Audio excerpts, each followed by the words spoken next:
8 years ago, we had about altogether around 45 or 50 competencies. There was a general desire that people wanted the competencies to be updated.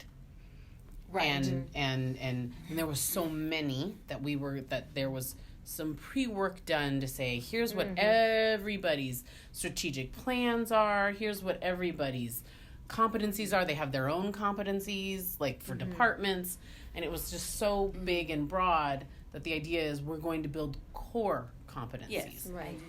For us, breaking down the scope of work was really about how do we use a human-centered design process to come up with an idea that matches a couple of problems, or it's a solution to a couple of problems, and then go back out and get feedback. The fact that we're just inviting people in and we're inviting their voice, that in itself causes a lot of increased engagement, a lot of increased buy-in. And some of what was coming up for employees of color at the county was like, how can we be involved in countywide processes, Right. But from the beginning and not brought on just to get our expertise after all the work has been done. Yes. And so I think that's why Ben reached out to you all and was like, we're trying to get some employees of color at the table to be a part of this process as well. Diverse teams are smarter teams, and the conversation was richer, the decision making was better, and I think the product as a result was so much better.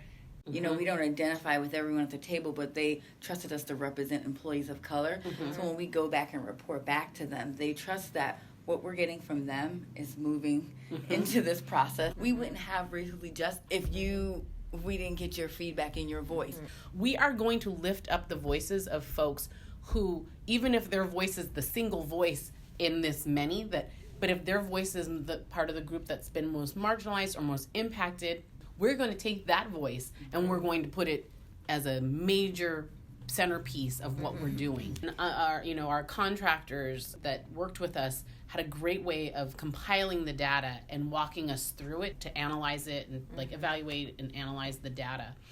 And the language was one of those things, and we really wanted to make sure that we broke down words that we thought could be activating and triggering on a racial level or on a gender level. Working with some of the groups that if we used a word like professional, how would that keep us moving in the same dominant culture way down a path of keeping the status quo?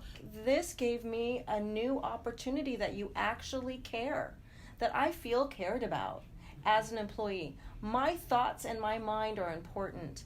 We tried to create something that was challenging.